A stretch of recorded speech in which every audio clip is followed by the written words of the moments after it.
اعوذ باللہ من الشیطان الرجیم بسم اللہ الرحمن الرحیم ذالک ھدی اللہ یہدی بہ من یشاء من عبادہ۔ یہ اللہ کی ہدایت ہے، اللہ ہدایت دیتے ہیں اس کے ذریعے من یشاء جسے چاہتے ہیں، من عبادہ اپنے بندوں میں سے۔ یعنی پیچھے اللہ رب العالمین نے سیدنا ابراہیم علیہ السلام کا ان کی باپ کے ساتھ، ان کی قوم کے ساتھ مکالمہ ذکر کیا، کس طرح سیدنا ابراہیم علیہ السلام نے انہیں توحید کی دعوت دی اور کس طرح ان کے سامنے جو ان کا غلط موقف تھا اور اس کے غلط دلائل تھے اس کا رد کیا سیدنا ابراہیم علیہ السلام نے۔ اللہ رب العالمین نے سیدنا ابراہیم علیہ السلام کے اس جذبے کی اور اس دعوت کی تعریف کی، اور اللہ فرماتے ہیں کہ یہ جو حجت دلیل سیدنا ابراہیم علیہ السلام نے جو دلائل پیش کیے اپنی قوم کو، اللہ فرماتے ہیں کہ یہ حجت اور دلائل ہم نے ابراہیم علیہ السلام کو سکھائے تھے۔ اللہ رب العالمین نے سیدنا ابراہیم علیہ السلام کے دلائل کی تائید فرمائی، اور اللہ رب العالمین نے سیدنا ابراہیم علیہ السلام کی بلندی درجات کا ذکر فرمایا، ان کی شان اور مقام کا ذکر فرمایا۔ پھر اللہ فرماتے ہیں کہ جب سیدنا ابراہیم علیہ السلام نے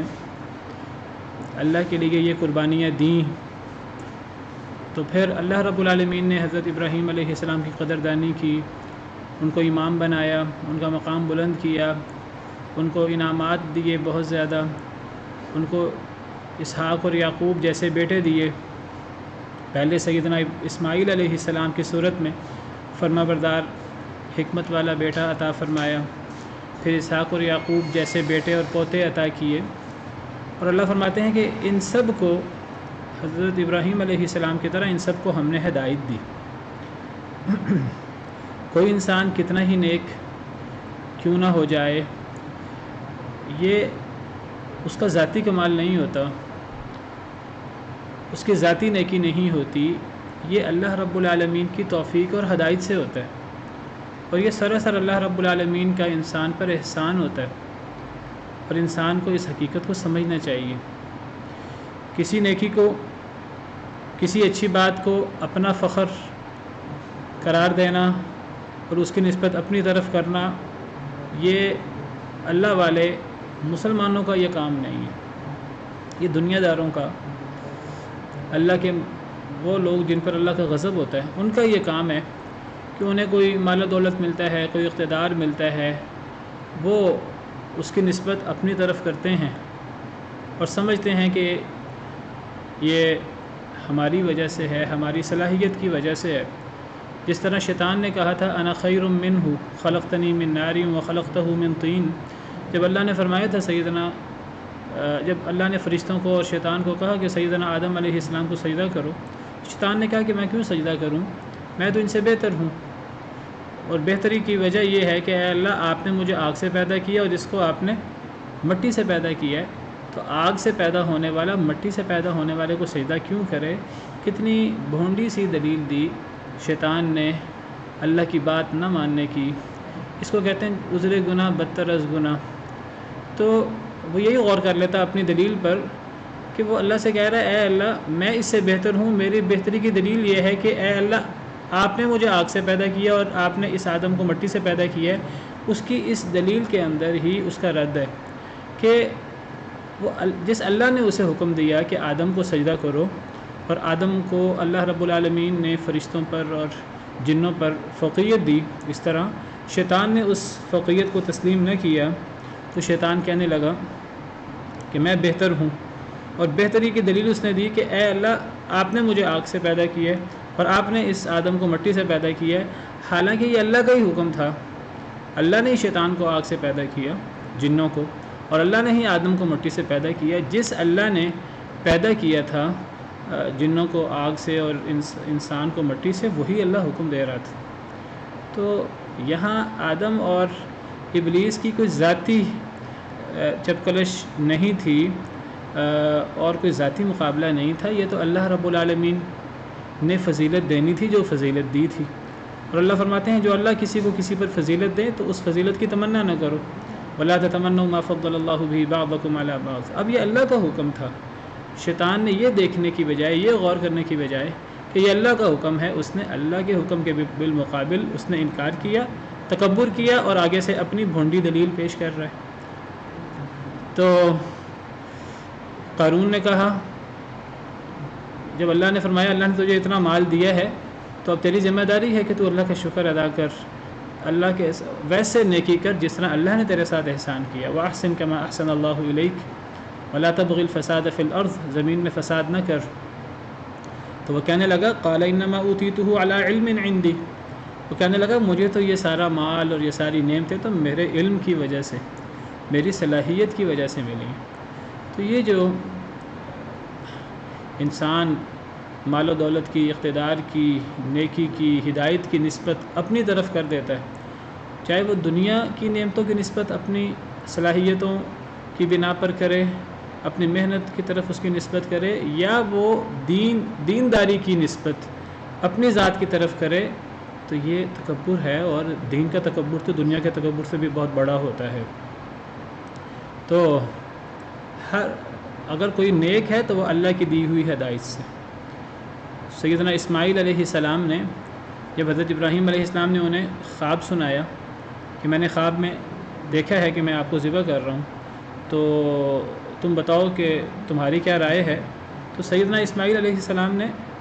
فوراً حضرت ابراہیم کو، اپنے باپ کو کہا، قال یا ابت افعل ما تؤمر، اے ابا جی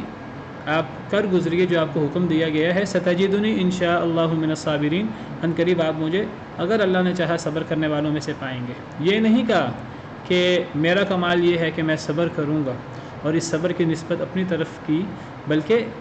انشاء اللہ کہا، اگر اللہ نے چاہا تو اللہ کے فضل و کرم سے میں صبر کروں گا۔ تو یہ نبیوں کا، نیک لوگوں کا یہ وتیرہ ہے کہ وہ ہر چیز کی نسبت اللہ رب العالمین کی طرف کرتے ہیں، اور یہی کام جنتی جنت میں جا کر کریں گے۔ جب جنتی جنت میں جائیں گے، اللہ ہمیں اہل جنت میں شامل فرما دے، تو وہ جنتی وہاں جا کر اللہ کی تعریف کریں گے، اور وہ کیا کہیں گے؟ الحمد للہ الذی ہدانا لہذا وما کنا لنہتدی لولا ان ہدانا اللہ۔ وہ کہیں گے تمام تعریفیں اس اللہ کی ہیں جس نے ہمیں اس جنت کی طرف ہدایت کی، جس نے اس جنت کی طرف ہماری رہنمائی کی۔ وما کنا لنہتدی، ہم جنت میں نہیں جا سکتے تھے، ہم جنت کے لیے ہدایت یافتہ نہیں ہو سکتے تھے،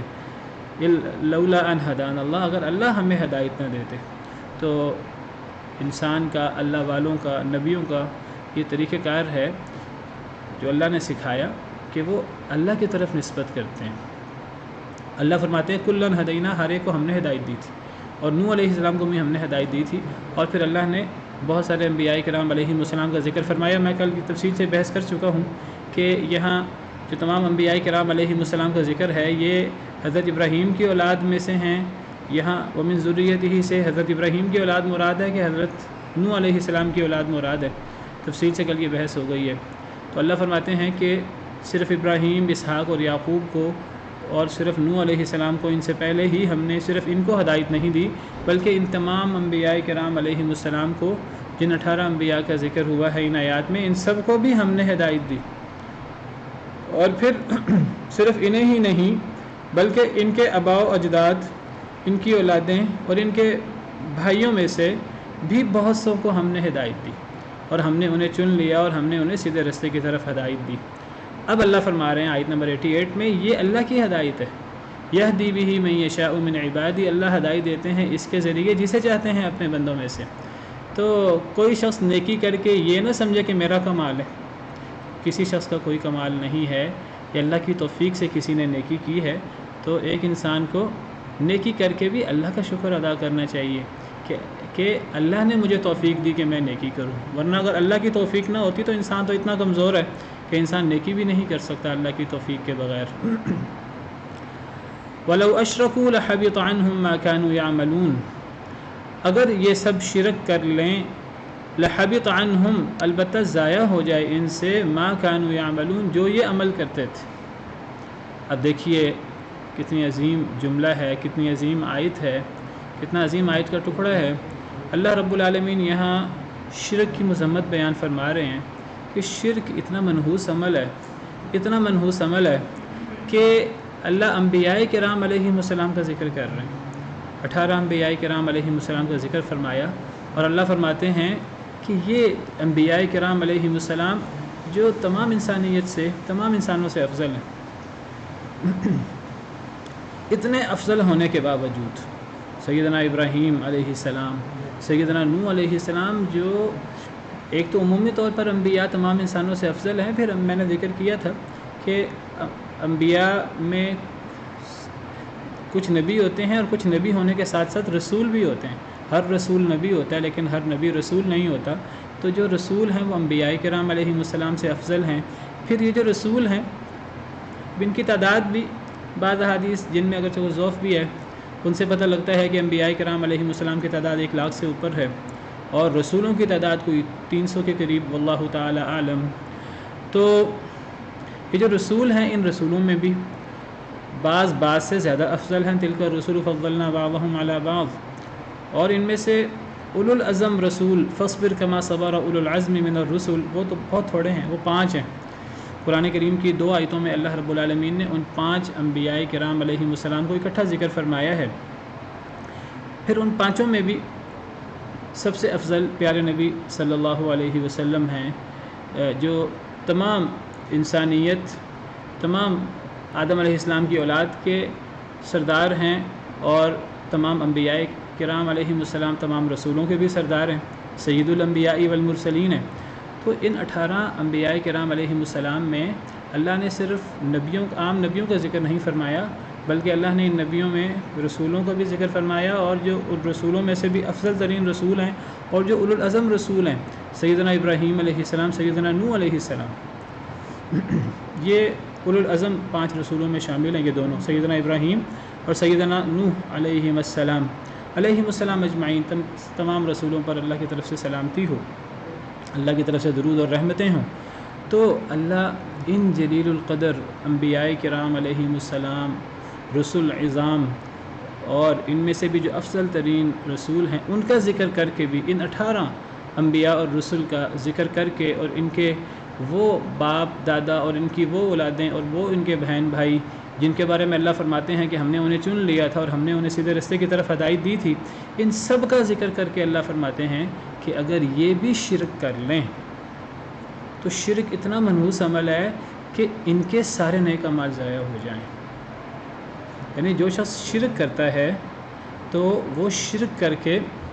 وہ اپنے سارے نیک اعمال برباد کر بیٹھتا ہے۔ پہاڑوں جیسے نیک اعمال ہوں، نبیوں جیسے اعمال ہوں، وہ بھی برباد ہو جاتے ہیں۔ اصل میں نبی سے شرک سرزد نہیں ہوتا، تو پھر اللہ رب العالمین نے نبیوں کے بارے میں شرک کا ذکر کیوں کیا شرط کے انداز میں؟ تو مفسرین کرام کہتے ہیں کہ اللہ تعالیٰ نے سمجھانے کے لیے خطاب نبیوں کو ہے کہ اگر یہ نبی اور یہ نبیوں کے اہل بیت جنہیں اللہ نے چن لیا تھا، اگر یہ سب بھی شرک کر لیں تو ان کے اعمال بھی ضائع ہو جائیں۔ نبیوں سے تو شرک کا صدور ممکن نہیں ہے، اگر اللہ معاف کرے کوئی دور کا بھی امکان ہوتا ہے، اللہ اسے نبوت کے لیے چنتے کیسے؟ اللہ سے بڑھ کر علیم اور حکیم کون ہے؟ غیب جاننے والا، مستقبل کی بات جاننے والا، حکمت والا۔ تو اللہ رب العالمین نے کیا چیک کیے بغیر، دلوں کا امتحان لیے بغیر ہی اللہ نے نبوت دے دی؟ نبیوں سے تو شرک کا صدور ممکن نہیں ہے۔ پھر اللہ تعالیٰ نبیوں کا ذکر کیوں فرما رہے ہیں؟ مفسرین کرام کہتے ہیں کہ عام لوگوں کو، امتیوں کو بتانا مقصود ہے کہ شرک اتنا منحوس عمل ہے کہ نبی جن سے شرک کا صدور ممکن نہیں ہے، اللہ تعالیٰ یعنی شرک کی نحوست بیان کرتے ہوئے فرما رہے ہیں کہ اگر یہ نبیوں سے بھی یہ سرزد ہو جائے جو ہونا نہیں ہے، اگر ان سے بھی ہو جائے، ان کے بڑے بڑے اعمال بھی ضائع ہو جائیں، یہ اتنا منحوس عمل ہے۔ تو پھر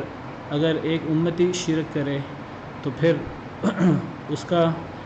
اللہ کے ہاں کیا مقام ہوگا اور اللہ کا اس پر کتنا غضب ہوگا۔ تو یہ شرک کی نحوست سے لوگوں کو ڈرانا مقصود ہے کہ شرک اتنا منحوس عمل ہے، اتنا منحوس عمل ہے شرک کہ اگر ایک انسان توبہ نہ کرے شرک سے تو اللہ اسے معاف کریں گے ہی نہیں۔ اللہ نے قرآن کریم میں صراحت سے کئی آیات میں فرما دیا، ان اللہ لا یغفر ان یشرک بہ ویغفر ما دون ذلک لمن یشاء، اللہ شرک کو کبھی بھی معاف نہیں کریں گے، شرک کے علاوہ اللہ جو چاہیں معاف کر دیں۔ یہاں معاف کرنے سے مراد یہ ہے کہ اگر کوئی شخص شرک کرتا ہو اور وہ توبہ کیے بغیر فوت ہو جائے تو، ورنہ اگر کوئی شخص توبہ کر لے تو پھر تو شرک بھی معاف ہو جاتا ہے۔ تمام صحابہ کرام، اکثر صحابہ کرام جو ہیں وہ اسلام لانے سے پہلے وہ جاہلیت میں شرک میں مبتلا تھے۔ جب وہ اسلام لائے اور انہوں نے سچے دل سے توبہ کی تو اسلام اور توبہ اور ہجرت یہ وہ عظیم اعمال ہیں جو تمام گناہوں کو ختم کر دیتے ہیں۔ تو اللہ نے ان کے شرک بھی معاف کر دیے۔ اگر شرک اتنا منحوس عمل ہے کہ اگر کوئی شرک کرے اور توبہ نہ کرے تو پھر ایسا شخص جو ہے وہ اسے اللہ کبھی معاف نہیں کریں گے، بلکہ اللہ فرماتے ہیں انہ من یشرک باللہ فقد حرم اللہ علیہ الجنۃ ومأواہ النار، کہ جو اللہ کے ساتھ کسی کو شریک بنائے اللہ اس پہ جنت حرام کر دیتے ہیں، وہ جنت کے قریب بھی نہیں پھٹک سکتا۔ ومأواہ النار، اور اس کا ٹھکانہ آگ ہوتا ہے۔ وما للظالمین من انصار، اور ایسے لوگوں کا، ایسے ظالموں کا کوئی مددگار نہیں ہوتا۔ تو شرک اتنا منحوس عمل ہے کہ اگر یہ 18 انبیاء کرام علیہم السلام جن کا پیچھے ذکر ہوا اور ان کے آباء و اجداد جنہیں اللہ نے چن لیا اور جنہیں اللہ نے ہدایت دی، ان کے اہل بیت، اگر ان سے بھی یہ منحوس عمل سرزد ہو جائے جس کا امکان نہیں ہے تو ان کے اعمال بھی ضائع ہو جائیں۔ دیکھیے یہاں کتنے انبیاء کا ذکر ہے۔ سیدنا ابراہیم علیہ السلام کا تو پیچھے سے ذکر آ رہا ہے، نمبر 1 ابراہیم علیہ السلام، نمبر 2 اسحاق، یعقوب 3 ہو گئے، پھر نوح 4، پھر داؤد 5، 6، 7، 8، 9، 10، حضرت ہارون تک 10 کا ذکر ہوا، پھر 11، 12، 13، 14، 15، 16، 17، 18،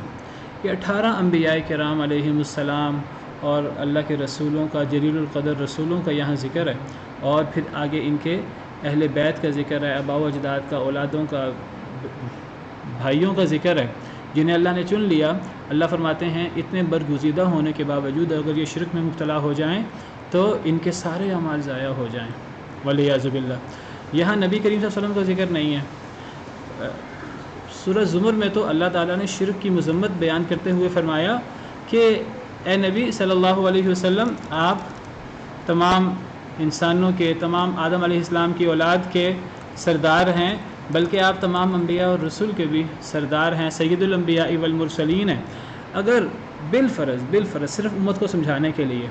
اگر آپ سے بھی شرک سرزد ہو جائے تو اللہ آپ کے بھی سارے اعمال ضائع کر دے گا اور آپ بھی خسارہ اٹھانے والوں میں سے ہو جائیں گے۔ یہ دیکھیے یہ سورہ زمر آیت نمبر 64 65، اللہ فرماتے ہیں قل افغیر اللہ تأمرونی اعبد ایھا الجاہلون، کہہ دیجیے اے اللہ کے نبی صلی اللہ علیہ وسلم، کیا اللہ کے علاوہ تم مجھے حکم دیتے ہو کہ میں عبادت کروں؟ کیا تم مجھے کہتے ہو، مشرکین نبی صلی اللہ علیہ وسلم سے تقاضا کرتے تھے کہ آپ نے ہمارا دین چھوڑ دیا ہے، آپ دوبارہ ہمارے دین میں پلٹ آئیں، دوبارہ آپ لات منات عزا کی عبادت کریں۔ تو نبی صلی اللہ علیہ وسلم کو اللہ نے حکم دیا آپ اعلان کریں، کیا اللہ کے علاوہ تم مجھے حکم دیتے ہو کہ میں عبادت کروں، اللہ کو چھوڑ کر اوروں کی عبادت کروں؟ ایھا الجاہلون، اے جاہل لوگو، وَلَقَدْ أُوحِيَ إِلَيْكَ وَإِلَى الَّذِينَ مِن قَبْلِكَ، اور البتہ تحقیق وحی کی گئی آپ کی طرف اے اللہ کے نبی صلی اللہ علیہ وسلم، وَإِلَى الَّذِينَ مِن قَبْلِكَ، اور ان لوگوں کی طرف جو آپ سے پہلے تھے، پہلے رسولوں کی طرف بھی، اے نبی آپ کی طرف بھی یہ وحی کی گئی اور جو آپ سے پہلے رسول تھے علیہم السلام اجمعین ان کی طرف بھی یہ وحی کی گئی، لئن اشرکت، البتہ اگر تو نے شرک کیا، لیحبطن عملک، البتہ ضرور ضائع ہو جائیں گے تیرے اعمال، وَلَتَكُونَنَّ مِنَ الْخَاسِرِينَ، اور البتہ ضرور تو ہو جائے گا من الخاسرین، خسارہ اٹھانے والوں میں سے۔ تو نبی صلی اللہ علیہ وسلم کو بھی یہ بات بتائی گئی کہ شرک اتنا منحوس عمل ہے کہ اگر یہ آپ سے سرزد ہو جائے، نبی صلی اللہ علیہ وسلم سے، دیگر انبیاء کرام علیہ السلام سے میں پہلے بھی بیان کر چکا ہوں، شرک کا صدور ہونا ممکن نہیں ہے، صرف امتیوں کو سمجھانا مقصود ہے کہ شرک کتنا منحوس عمل ہے، کہ اگر یہ آپ سے بھی سرزد ہو جائے آپ کے سارے اعمال ضائع ہو جائیں گے، آپ بھی خسارہ اٹھانے والوں میں سے ہو جائیں گے۔ بل اللہ فاعبد وکن من الشاکرین، بلکہ اللہ ہی کی آپ عبادت کریں اور آپ شکر گزار بندوں میں سے ہو جائیں۔ تو سب سے بڑا شکر اللہ کی نعمتوں کا کیا ہے؟ توحید۔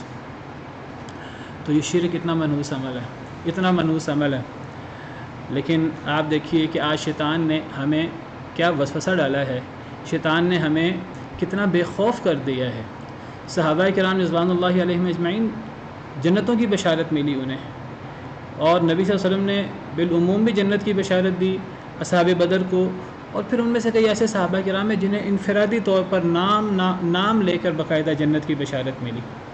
ابو بکر فی الجنہ و عمر فی الجنہ و عثمان فی الجنہ، باقاعدہ نام لے لے کر بھی جنت کی بشارت ملی، جن کو عشرہ مبشرہ کہتے ہیں۔ ایک دفعہ نہیں 10 دفعہ جنت کی بشارت ملی، اس کے باوجود وہ اللہ سے ڈرنے والے تھے۔ لیکن آج شیطان نے مسلمانوں کو کیا وسوسہ ڈالا کہ ایک مسلمان تو شرک کر ہی نہیں سکتا، ایک مسلمان سے شرک کا صدور ہو ہی نہیں سکتا۔ یعنی شیطان نے ہمیں اتنا بے خوف کر دیا ہے گناہوں سے کہ بس میں نے کلمہ پڑھ لیا ہے، اب کلمہ پڑھ کے میں مشرک نہیں ہو سکتا، اب مجھ سے گناہ نہیں ہو سکتا۔ یہ جو نیکی کا اور یہ جو تقویٰ کا تکبر جو شیطان نے ہمارے اندر پیدا کر دیا ہے، اس سے بڑا تکبر اور کیا ہوگا۔ یہاں اللہ تعالیٰ انبیاء کرام علیہ السلام کو اور سورہ زمر میں نبی کریم صلی اللہ علیہ وسلم کو مخاطب کر کے فرما رہے ہیں کہ اتنا منحوس عمل ہے کہ اگر یہ آپ سے بھی سرزد ہو جائے تو آپ کے اعمال بھی ضائع ہو جائیں گے۔ ان تمام انبیاء کرام علیہ السلام اور ان کے آباء و اجداد، ان کے اہل بیت، ان کے اعمال بھی ضائع ہو جائیں گے۔ اتنا منحوس عمل ہے، شرک کے قریب بھی نہ پھٹکنا۔ اللہ تعالیٰ ہمیں سمجھانے کے لیے اللہ نے نبیوں کا ذکر فرمایا، اور ہم آگے سے کہہ دیتے ہیں کہ جی ایک مسلمان سے تو شرک کا صدور ممکن ہی نہیں ہے۔ مجھے آپ بتائیے کہ سیدنا ابراہیم علیہ السلام جو توحید کے بارے میں ان سے بڑا موحد کون ہوگا، جن کا جہاں بھی قرآن میں ذکر آتا ہے تو ساتھ ابراہیم حنیفہ آتا ہے، اور ساتھ ولم یکن من المشرکین بھی آتا ہے۔ ان ابراہیم کان امۃ قانتا للہ حنیفا ولم یکن من المشرکین وما کان من المشرکین۔ آپ پڑھیں گے تو آپ کو جو ہے وہ بار بار یہ ملے گا کہ ابراہیم علیہ السلام مشرک نہیں تھے، وہ توحید کے امام تھے۔ یہ دیکھیے ابراہیم کے ساتھ علیہ السلام کے ساتھ حنیف کا ذکر ہے وما کان من المشرکین، ابراہیم علیہ السلام کے ساتھ حنیف کا ذکر ہے ولم یکن من المشرکین، ملت ابراہیم حنیفہ وما کان من المشرکین۔ تو حضرت ابراہیم علیہ السلام جو توحید کا آپ سمجھیے ایک نمونہ ہیں، ایک رمز ہیں توحید کی، سراپا توحید ہے، جن سے شرک کا صدور ممکن ہی نہیں ہے، اور کبھی انہوں نے شرک نہیں کیا۔ اور میں ذکر کر چکا ہوں کل آپ کے سامنے کہ سیدنا ابراہیم علیہ السلام نے جو اپنی قوم کو نصیحت کرتے ہوئے سورج اور چاند ستارے کے بارے میں کہا تھا کہ یہ میرا رب ہے، وہ بھی انہوں نے اپنی قوم کو واعظ کرتے ہوئے سمجھانے کے لیے کہا تھا کہ یہ میرا رب ہے تمہارے گمان کے مطابق۔ حضرت ابراہیم علیہ السلام نے وہاں بھی شرک نہیں کیا، نبوت سے پہلے بھی شرک نہیں کیا۔ تو وہ دیکھیے اللہ سے کیا دعا کرتے ہیں۔ سورہ ابراہیم آیت نمبر 35 اللہ فرماتے ہیں وَإِذْ قَالَ إِبْرَاهِيمُ رَبِّ اجْعَلْ هَذَا الْبَلَدَ آمِنًا، اور جب ابراہیم علیہ السلام نے کہا اے میرے رب اس شہر کو امن والا شہر بنا دے، وَجْنُبْنِي اور بچا مجھے، وَبَنِيَّ اور میری اولاد کو، أَن نَعْبُدَ الْأَصْنَامَ کہ ہم بتوں کی عبادت کریں۔ یعنی وہ نبی، وہ جلیل القدر پیغمبر اور رسول، علماء کرام کا کہنا یہ ہے کہ نبی کریم صلی اللہ علیہ وسلم کے بعد اگر کوئی سب سے افضل رسول ہیں تو وہ سیدنا ابراہیم علیہ السلام ہیں۔ یہ تفصیل انشاءاللہ آئے گی جب میں اولو العزم رسولوں کی بات کروں گا، جب ہم آیت پڑھیں گے آیت کریمہ، جس آیت کریمہ میں 5 اولو العزم رسولوں کا ذکر ہے تو میں ترتیب بھی بیان کروں گا انشاءاللہ۔ سیدنا ابراہیم علیہ السلام جو توحید کا ایک علامت ہے توحید کی، جو سراپا توحید ہے، لیکن آپ دیکھیے کہ وہ بے خوف نہیں تھے، وہ اس وسوسے کا شکار نہیں تھے کہ شرک سرزد نہیں ہو سکتا، حالانکہ نبیوں سے واقعی شرک سرزد نہیں ہوتا، صرف امت کو بتانے کے لیے شرک اتنا منحوس عمل ہے۔ لیکن آپ دیکھیے کہ حضرت ابراہیم علیہ السلام اللہ سے دعا کر رہے ہیں کہ اے اللہ مجھے بھی اور میری اولاد کو بھی بتوں کی عبادت سے بچانا۔ تو آپ مجھے بتائیے کہ کون مسلمان ہے اس آیت کریمہ کو دیکھ کر، سیدنا ابراہیم علیہ السلام کی اس دعا کو دیکھنے کے بعد، سننے کے بعد، کون مسلمان ہے جو کہہ سکتا ہے کہ مجھ سے شرک سرزد نہیں ہو سکتا؟ کیوں نہیں ہو سکتا؟ کیا شیطان ہمارے ساتھ نہیں لگا؟ شیطان کیا ہمیں نہیں بہکا سکتا؟ اور شیطان کا سب سے بڑا حربہ، سب سے بڑا گناہ کیا ہے؟ شیطان کو بھی پتہ ہے، شرک اللہ کے ساتھ، چاہے وہ شرک اکبر ہو چاہے وہ شرک اصغر ہو۔ تو ہر انسان کو ڈرنا چاہیے کہ کہیں میں شرک میں مبتلا نہ ہو جاؤں۔ اللہ تعالیٰ قرآن کریم میں کیا فرماتے ہیں؟ اللہ فرماتے ہیں وَمَا يُؤْمِنُ أَكْثَرُهُم بِاللَّهِ إِلَّا وَهُمْ مُشْرِكُونَ، سورہ یوسف آیت نمبر 106۔ اللہ فرماتے ہیں کہ اکثر لوگ جو اللہ پر ایمان لاتے ہیں، نہیں ایمان لاتے اکثر لوگ اللہ پر، الا مگر وہم مشرکون، وہ مشرک ہوتے ہیں۔ اکثر لوگوں کو ایمان کا دعویٰ ہوتا ہے اور انہیں پتہ ہی نہیں ہوتا کہ وہ ایمان کا دعویٰ کرتے کرتے مسلمان ہوتے ہوتے شرک میں مبتلا ہو جاتے ہیں، چاہے وہ شرک اکبر ہو چاہے شرک اصغر ہو۔ اتنی واضح آیات ہیں، پھر ہم کہیں کہ نہیں جی ایک مسلمان ایمان لانے کے بعد اس سے شرک سرزدی نہیں ہو سکتا۔ آپ مجھے بتائیے کہ نبی صلی اللہ علیہ وسلم کی واضح حدیث مبارکہ ہے، نبی صلی اللہ علیہ وسلم نے فرمایا کہ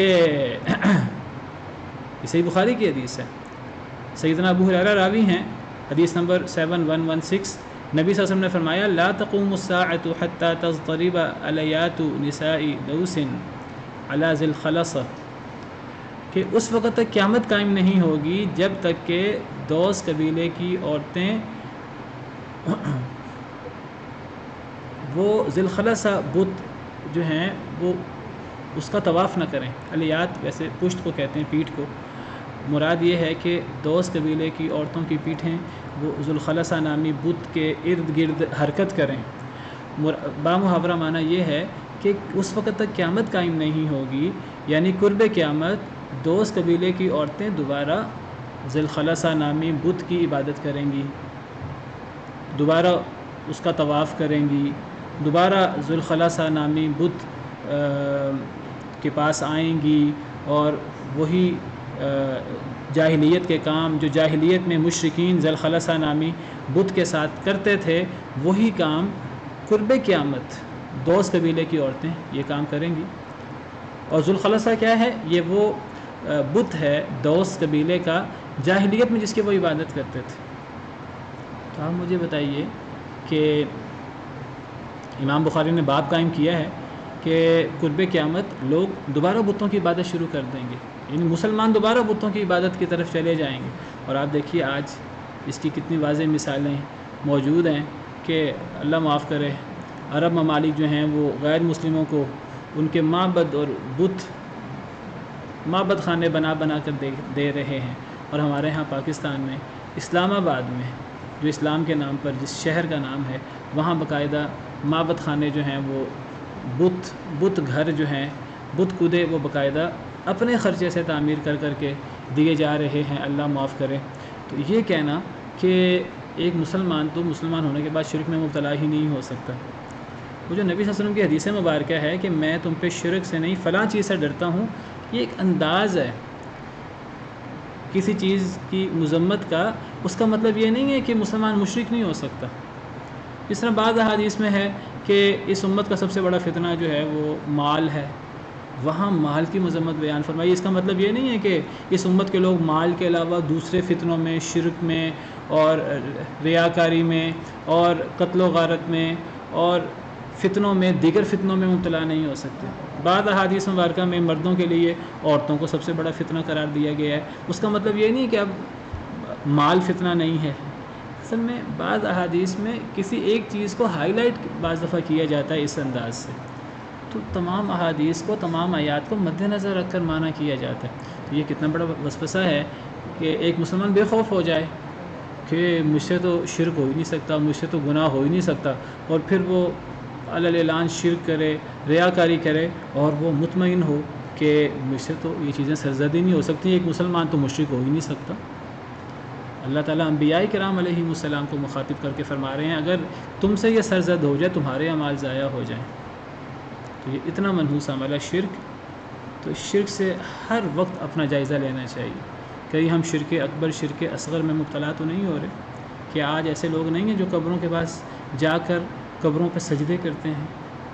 ہم سب نے دیکھا ہے، ویڈیوز موجود ہیں یوٹیوب پہ بکھری پڑی ہیں کہ آج ایسے لوگ نہیں ہیں کہ جو باقاعدہ جس طرح طواف ہوتا ہے خانہ کعبہ کا اس طرح قبروں کا طواف کرتے ہیں؟ کیا آج ایسے لوگ نہیں ہیں جو اپنے پیر و فقیروں کو سجدہ کرتے ہیں؟ کیا آج ایسے لوگ نہیں ہیں کہ جو اپنے پیر و فقیروں سے، اپنے بزرگوں سے وہ اس طرح مانگتے ہیں جس طرح اللہ رب العالمین سے مانگا جاتا ہے؟ کیا آج ایسے لوگ نہیں ہیں جو اپنے پیروں فقیروں کو اور اب نیک لوگوں کو وہ ان کو حاجت روا، مشکل کشا سمجھتے ہیں؟ کیا آج ایسے لوگ نہیں ہیں جو نبی کریم صلی اللہ علیہ وسلم سے، سیدنا علی رضی اللہ عنہ سے مدد مانگتے ہیں؟ یا رسول اللہ مدد، یا علی مدد، جو اللہ کی طرح نبی کریم صلی اللہ علیہ وسلم کو، سیدنا علی رضی اللہ عنہ وارضاہ کو زمین و آسمان کا وارث قرار دیتے ہیں، اللہ نبی وارث اور اس قسم کی چیزیں۔ نبی صلی اللہ علیہ وسلم کے سامنے آپ کے صحابہ کرام آپ کی کتنی تعظیم کرتے تھے نبی صلی اللہ علیہ وسلم کی. ایک دفعہ ایک صحابی نے یہ کہہ دیا ما شاء اللہ و شئت، جو اللہ چاہے اور جو آپ چاہیں. تو نبی صلی اللہ علیہ وسلم چھوٹی چھوٹی باتیں پکڑتے تھے. آپ نے فرمایا اجعلتنی للہ ندا، کہ میرے صحابی کیا تم نے مجھے اللہ کا شریک بنا دیا ہے؟ قل ما شاء اللہ وحدہ، تم کہو جو اللہ اکیلا چاہے. اور ہم آج کہیں کہ شرک ہو نہیں سکتا مسلمان سے. یہ تو کتنا بڑا وسوسہ ہے شیطان کا، کہ شیطان نے بے خوف کر دیا ہے ایک مسلمان کو. اللہ معاف کرے. مسلمان ہر قسم کا شرک گناہ کر رہا ہے اور وہ مطمئن ہے کہ جی شرک ہو ہی نہیں سکتا. ہر انسان کو ڈرنا چاہیے. نبی صلی اللہ علیہ وسلم نے صحابہ کرام کو دعا سکھائی تھی شرک سے بچنے کے لیے، کہ وہ دعا کریں اللہم انا نعوذ بک ان نشرک بک ونحن نعلم. یہ مسند احمد کی حدیث ہے. نبی صلی اللہ علیہ وسلم نے فرمایا لوگوں سے، نبی صلی اللہ علیہ وسلم نے ایک دن خطاب کیا تو آپ نے فرمایا ایھا الناس، اے لوگو اتقوا ھذا الشرک، اس شرک سے بچو، فإنہ اخفی من دبیب النمل، یہ شرک تو چونٹی کی چال سے بھی زیادہ مخفی ہے. یعنی جیسا چونٹی چلتی ہے، چونٹی کی چلنے کی چاپ ہمیں سنائی نہیں دیتی، اس طرح یہ شرک یہ جو ہے وہ چونٹی کی چال کی طرح ہمیں آواز نہیں آتی اور وہ دبے پاؤں ہمارے اندر گھس جاتا ہے اور پتہ بھی نہیں لگتا. آپ نے صحابہ کرام کو واعظ کرتے ہوئے فرمایا اے لوگو اس شرک سے بچو، یہ تو چونٹی کی چال سے بھی زیادہ مخفی ہے.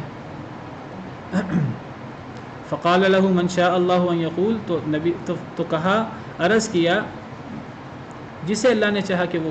عرض کرے. یعنی صحابہ میں سے ایک شخص نے عرض کیا وکیف نتقیہ، اے اللہ کے رسول صلی اللہ علیہ وسلم ہم کیسے شرک سے بچیں؟ وہو اخفی من دبیب النمل، حالانکہ وہ تو چونٹی کی چال سے بھی جس طرح آپ فرما رہے ہیں کہ وہ زیادہ مخفی ہے، اگر وہ اتنے دبے پاؤں گھس جاتا ہے ہم بچیں کیسے اس سے؟ تو نبی صلی اللہ علیہ وسلم نے پھر دعا سکھائی کہ شرک سے بچنے کی دعا کیا ہے؟ اللہم انا نعوذ بک ان نشرک بک شیئا نعلمہ. یہ دعا کیا کرو اے اللہ ہم آپ کی پناہ میں آتے ہیں کہ ہم آپ کے ساتھ شریک بنائیں کسی کو اور ہم جانتے بوجھتے آپ کے ساتھ کسی کو شریک بنا لیں. اے اللہ ہم اس سے آپ کی پناہ میں آتے ہیں. ونستغفرک لما لا نعلم، اور اے اللہ ہم اس سے بھی بخشش مانگتے ہیں آپ سے اس چیز سے جس کو ہم نہیں جانتے. یعنی اے اللہ تعالیٰ ہم جانتے بوجھتے شرک سے بھی آپ کی پناہ میں آتے ہیں، اور اے اللہ تعالیٰ ہم اس سے بھی آپ کی پناہ میں آتے ہیں کہ ہم لا علمی میں شرک میں مبتلا ہو جائیں، ہم جانتے بوجھتے یا لا علمی میں دیگر گناہوں میں مبتلا ہو جائیں. تو بہت جامع دعا ہے. یہ دعا پڑھ کر انسان دعا کر سکتا ہے کہ اے اللہ تعالیٰ مجھے شرک سے دور کر دے. لیکن یہ انسان دعا تب کرے گا جب اس کے دل میں یہ حساسیت پیدا ہوگی، احساس پیدا ہوگا کہ کہیں میں شرک میں مبتلا نہ ہو جاؤں. صحابہ کرام کے اندر یہ حساسیت تھی. امکان نہیں تھا کہ صحابہ کرام شرک میں مبتلا ہوں، لیکن نبی صلی اللہ علیہ وسلم نے انہیں ڈرایا تو وہ ڈرے اور انہوں نے آپ سے دعا سیکھی. رات سونے سے پہلے سورہ کافرون پڑھیں. سورہ کافرون پڑھنے سے انسان شرک سے دور رہتا ہے. اپنا محاسبہ کرنا چاہیے، بار بار اپنا جائزہ لینا چاہیے کہ کیا ہم سب سے بڑے گناہ شرک میں مبتلا تو نہیں ہو رہے. یہ بہت بڑا فتنہ ہے، ایک انسان کو پتہ نہیں لگتا انسان اس میں مبتلا ہو جاتا ہے. اتنا بڑا فتنہ ہے کہ اگر نبیوں سے بھی یہ چیز سرزد ہو جائے تو ان کے اعمال بھی ضائع ہو جائیں. اولئک الذین آتیناہم الکتاب والحکم والنبوہ، یہی وہ لوگ ہیں کہ ہم نے انہیں کتاب دی تھی اور ہم نے انہیں دانائی دی تھی اور ہم نے انہیں نبوت دی تھی. حکم سے مراد دانائی لی جا سکتی ہے، یہ حکم سے مراد حکم یعنی شریعت بھی مراد لی جا سکتی ہے. جیسے یہاں جلندھری صاحب نے حکم بریکٹ میں شریعت لکھا ہے. یہی وہ لوگ ہیں، یہ انبیاء کرام علیہم السلام جن کے پیچھے ذکر ہوا کہ جلیل القدر پیغمبر، انہیں ہم نے کتاب بھی دی تھی اور انہیں ہم نے شریعت بھی دی تھی اور نبوت بھی دی تھی. فَإِن يَكْفُرْ بِهَا هَؤُلَاءِ، بس اگر کفر کریں بہا ساتھ اس کے، ہؤلاء یہ لوگ یعنی قریش مکہ، فقد وکلنا بها قوما لیسوا بها بکافرین، بس ہم نے سپرد کیا ہے ان چیزوں کے ساتھ ایسی قوم کو، ہم نے ایسی قوم مقرر کی ہے لیسوا بها بکافرین، جو ان کے ساتھ کفر کرنے والے نہیں ہیں. اگر ان ہدایت کی باتوں کا جو اللہ تعالیٰ نے نبی کریم صلی اللہ علیہ وسلم پر اتاری، اللہ کی وحی کا، اللہ کی شریعت کا، اللہ کے احکامات کا، اگر یہ لوگ کفر کریں، یہ لوگوں سے مراد قریش مکہ ہیں۔ اللہ تعالیٰ تسلی دے رہے ہیں نبی کریم صلی اللہ علیہ وسلم کو کہ اے نبی صلی اللہ علیہ وسلم آپ دعوت پیش کرتے ہیں، کفار آپ کی دعوت نہیں مانتے، تو اگر کفار قریش مکہ انکار کر رہے ہیں ان باتوں کا، تو ہم نے ایسی قوم بھی پیدا کی ہے کہ جو ان باتوں کا انکار نہیں کرتے۔ اگر یہ کفار چاہے وہ تعداد میں زیادہ کیوں نہیں ہیں، اگر وہ ان باتوں کو نہ مانیں، تو ہم نے ایسے لوگ بھی پیدا کیے ہیں جو اس کے ساتھ کافر نہیں ہیں، جو ان کو مانتے ہیں، جو ان پر ایمان رکھتے ہیں، یعنی صحابہ کرام، مہاجرین، انصار، بعد میں آنے والے مسلمان، ہم جیسے نکارہ، ہم جیسے لوگ جو ہیں۔ اگر نبی صلی اللہ علیہ وسلم کے دور میں قریش مکہ وہ کفر کرتے تھے، ایمان نہیں لاتے تھے، آج کے دور میں کفار ایمان نہیں لاتے، تو اللہ فرماتے ہیں کوئی پریشانی کی بات نہیں ہے، اگر یہ لوگ انکار کرتے ہیں چاہے یہ زیادہ کیوں نہیں ہیں، تو ہم نے ایسی قوم بھی پیدا کی ہے، ایسے ہم نے نیک بخت بھی پیدا کیے ہیں جو ان چیزوں کا انکار نہیں کرتے، جو ان چیزوں کو مانتے ہیں، جو اللہ کے لیے، اللہ کے دین کے لیے سر دھڑ کی اور وہ جان کی بازی لگانے کو تیار ہوتے ہیں، جو اللہ کے احکامات کے سامنے سر جھکا دیتے ہیں۔ اولئک الذین ھدی اللہ، یہی وہ لوگ ہیں جنہیں اللہ نے ہدایت دی تھی۔ فبہداہ مقتدی، بس ساتھ ان کی ہدایت کی آپ پیروی کریں، بس ان کی ہدایت کی آپ بھی پیروی کریں، یعنی اے نبی صلی اللہ علیہ وسلم یہی وہ لوگ ہیں جن کے پیچھے ذکر ہوا، یہ انبیاء کرام علیہم السلام، ان کو اللہ نے ہدایت دی تھی، یہ اللہ کی طرف سے ہدایت یافتہ تھے، تو آپ بھی ان کی ہدایت کی پیروی کریں، یعنی آپ بھی ان کے نقش قدم پر چلیں۔ گویا کہ نبی کریم صلی اللہ علیہ وسلم کو پرانے انبیاء کرام علیہم السلام کے نقش قدم پر چلنے کا حکم دیا گیا ہے۔ اب سوال پیدا ہوتا ہے کہ اگر نبی صلی اللہ علیہ وسلم پرانے انبیاء کے نقش قدم پر چلیں گے تو پھر اللہ نے جو آپ پر وحی نازل کی ہے تو آپ اپنی اوپر اترنے والی وحی کے مکلف ہیں کہ آپ پچھلے انبیاء کرام علیہم السلام کی پیروی کریں گے، حالانکہ پچھلے انبیاء کرام علیہم السلام پر اللہ نے کیا شریعت اتاری تھی، اس کی کیا تفصیلات تھیں، بعض باتوں کا ہمیں پتہ ہے قرآن و سنت سے، لیکن ہر بات کا ہمیں پتہ بھی نہیں ہے۔ تو اب نبی صلی اللہ علیہ وسلم اپنی شریعت کی پیروی کریں یا پرانے انبیاء کرام علیہم السلام کی پیروی کریں، یہاں اللہ فرما رہے ہیں کہ ان سب کو اللہ نے ہدایت دی تھی، ان انبیاء کرام علیہم السلام کو، تو اے نبی صلی اللہ علیہ وسلم آپ بھی ان نبیوں کی ہدایت کی آپ پیروی کریں۔ اس سے مراد یہ ہے، یہاں توحید کا ذکر ہو رہا ہے، شرک کا رد ہو رہا ہے۔ پیچھے سیدنا ابراہیم علیہ السلام نے بھی اپنی قوم کو توحید کی دعوت دی ہے اور شرک سے بچنے کی ان کو واعظ اور نصیحت اور دلائل دیے ہیں۔ تو مراد اصل میں یہ ہے کہ یہ سب ہدایت یافتہ تھے اے نبی صلی اللہ علیہ وسلم، تو آپ ان انبیاء کرام علیہم السلام کی ہی نقش قدم کی پیروی کریں، آپ ان کے نقش قدم پر چلیں۔ کن باتوں میں؟ یعنی توحید وغیرہ کے معاملات میں، یہ سب موحد تھے۔ تمام انبیاء کرام علیہم السلام کی دعوت کا لب لباب، دعوت کی ابتدا، دعوت کی انتہا اور دعوت کا خلاصہ و توحید تھا۔ جس طرح اللہ تعالیٰ فرماتے ہیں وَمَا أَرْسَلْنَا مِن قَبْلِكَ مِن رَّسُولٍ إِلَّا نُوحِي إِلَيْهِ أَنَّهُ لَا إِلَٰهَ إِلَّا أَنَا فَاعْبُدُونِ، سورہ انبیاء کی آیت ہے کہ اے نبی صلی اللہ علیہ وسلم، سورہ انبیاء آیت نمبر 25، ہم نے آپ سے پہلے کوئی رسول نہیں بھیجا مگر ہم نے اس کو وحی کی کہ میرے علاوہ کوئی معبود برحق نہیں ہے، میری ہی عبادت کرو، یعنی صرف میری عبادت کرو۔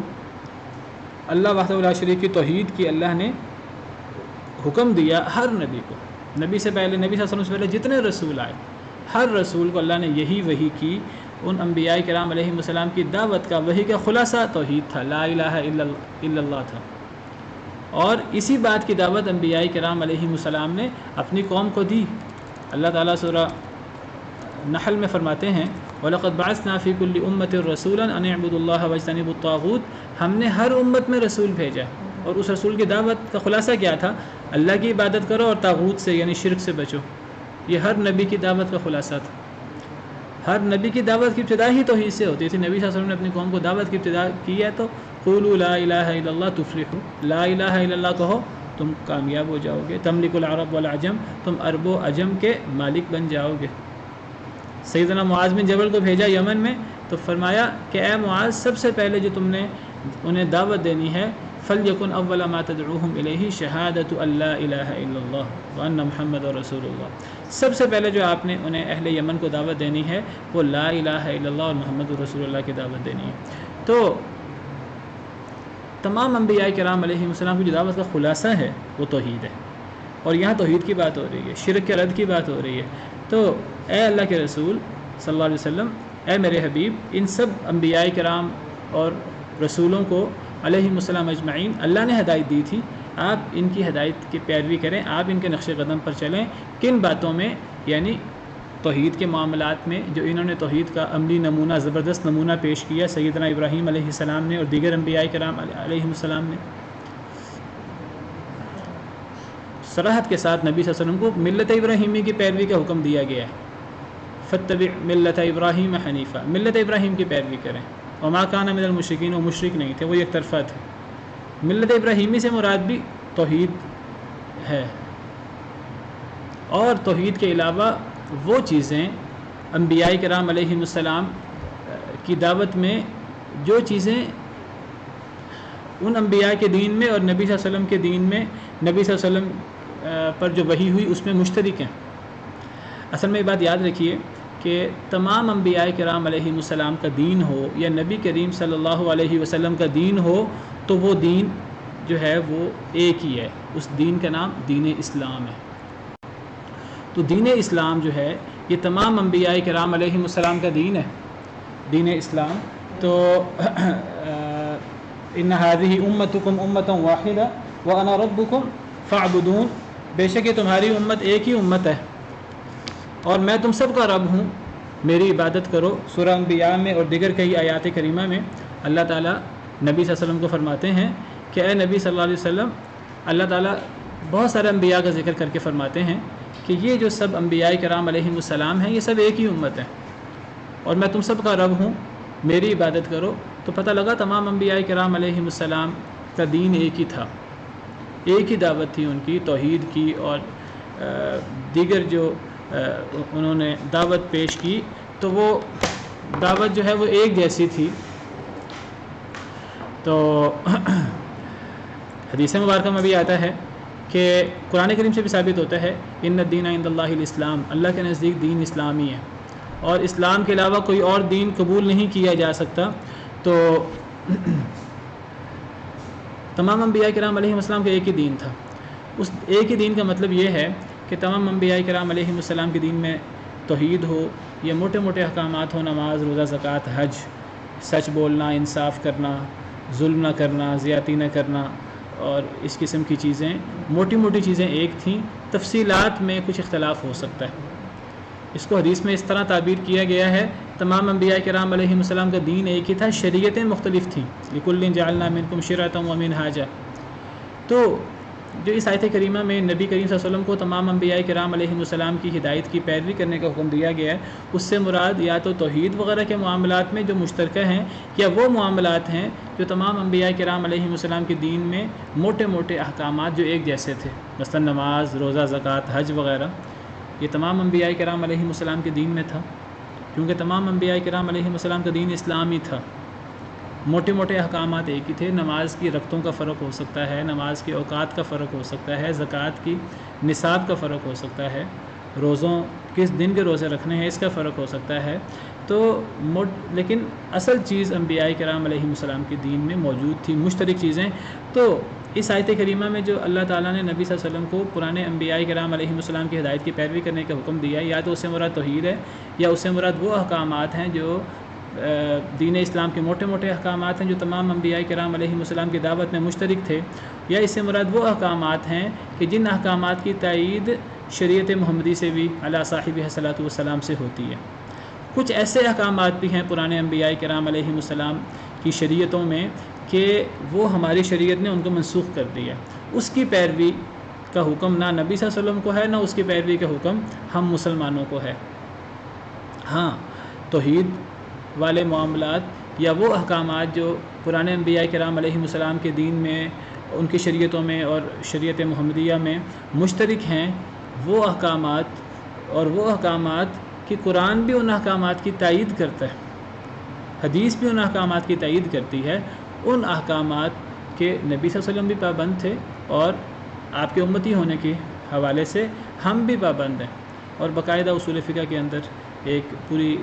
ایک بحث ہے شرع من قبلنا، کہ پرانی شریعت کہ ہم کس حد تک پابند ہیں، تو اس کی بنیادی دلیل یہی ہے۔ تو ہم توحید میں اور مشترکہ چیزوں میں اور وہ چیزیں جس کی قرآن و سنت تائید کرتے ہیں ان میں ہم اپنی شریعت کے ساتھ ساتھ پرانے انبیاء کرام علیہم السلام کی بھی شریعتوں کے پابند ہیں۔ لیکن اب کچھ چیزیں مثلا سیدنا یعقوب، سیدنا یوسف علیہم السلام، ان کی شریعت میں سجدہ تعظیمی جائز تھا۔ سیدنا یوسف علیہ السلام کو سیدنا یعقوب نے بھی سجدہ کیا اور ان کے بھائیوں نے بھی، حضرت یوسف کے بھائیوں نے بھی سجدہ کیا، لیکن ہماری شریعت میں سے یہ سجدہ تعظیمی جائز نہیں ہے۔ سیدنا یعقوب علیہ السلام کی شریعت میں 2 بہنوں سے بیک وقت نکاح جائز تھا۔ یہ نہیں کہ ایک بہن فوت ہو تو دوسری بہن سے شادی ہو سکتی ہے، لیکن ہماری شریعت میں 2 بہنوں کو نکاح میں اکٹھا کرنا جائز نہیں ہے۔ تو حضرت آدم علیہ السلام کی شریعت میں بھائی بہن سے شادی کر سکتا تھا، کیونکہ سب بہن بھائی تھے، حضرت آدم اور حضرت حوا کی اولاد تھے، لیکن ہر دفعہ جوڑا پیدا ہوتا تھا، تو ایک جوڑا وہ لڑکا لڑکی پیدا ہوتے تھے، ہر دفعہ وہ لڑکا لڑکی جو جڑواں پیدا ہوتے تھے وہ ایک دوسرے سے شادی نہیں کر سکتے تھے، لیکن وہ جوڑے جو مختلف اوقات میں پیدا ہوتے تھے ان میں سے ایک لڑکا دوسرے جوڑے کی لڑکی سے شادی کر سکتا تھا، دوسرے جوڑے کا لڑکا پہلے جوڑے کی لڑکی سے شادی کر سکتا تھا، اور اسی طرح نسل انسانی آگے چلی۔ بہن بھائیوں میں بھی آپس میں شادیاں ہوئیں حضرت آدم علیہ السلام کی شریعت میں، لیکن بعد کی شریعتوں میں یہ چیز جائز نہیں ہے۔ تو ان چیزوں میں پرانے انبیاء کرام علیہم السلام کی پیروی ہوگی جو توحید سے متعلقہ ہیں، یا جو مشترکہ چیزیں ہیں، یا وہ چیزیں کہ شریعت محمدیہ سے جس کی تائید ہوتی ہے۔ تو نبی صلی اللہ علیہ وسلم کی شریعت پچھلی شریعتوں کی تائید بھی کرتی ہے، تصدیق بھی کرتی ہے، پچھلی شریعتوں پر نگران بھی ہے، اور مہیمنن علیہ، اور پچھلی شریعتوں کی بہت ساری چیزوں کو منسوخ بھی کرتی ہے۔ تو جن کو نسخ کر دیا ہے نبی صلی اللہ علیہ وسلم کی شریعت نے، ان چیزوں کے پابند نہ نبی صلی اللہ علیہ وسلم ہے نہ ہم لوگ پابند ہیں۔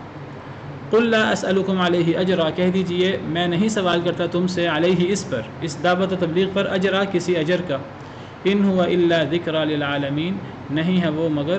نصیحت للعالمین، تمام جہان والوں کے لیے۔ یہ قرآن جو ہے یہ تمام جہان والوں کے لیے نصیحت ہے، تمام جہان والوں کو اس سے نصیحت پکڑنی چاہیے، لوگوں کو قرآن کے ذریعے دعوت دینی چاہیے۔ قرآن سے بڑی نصیحت کوئی نہیں ہو سکتی۔ لوگوں کو جبر نہیں کیا جا سکتا، جبراً مسلمان نہیں بنایا جا سکتا، لوگوں کو نصیحت کی جائے گی۔ فذکر انما انت مذکر لست علیہم بمسیطر، آپ نصیحت کیجئے اس قرآن کے ساتھ، آپ نصیحت کرنے والے ہیں،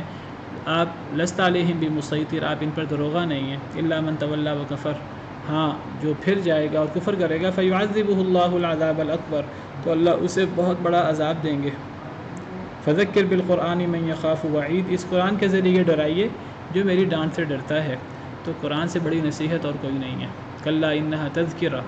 ہرگز نہیں، بے شک یہ ایک نصیحت ہے۔ فمن شاء ذکرہ، جو چاہے اس نصیحت کو پکڑے، کوئی جبر نہیں ہے۔ تو نہیں ہے یہ مگر نصیحت تمام جہان والوں کے لیے۔ چلیں اتنا ہی کافی ہے، اگلی آیت کریمہ لمبی ہے، اسی پر بس کرتے ہیں انشاءاللہ، اگلی آیت کریمہ کو کل پڑھیں گے۔ سبحان ربک رب العزت عما یصفون وسلام علی المرسلین والحمد للہ رب العالمین۔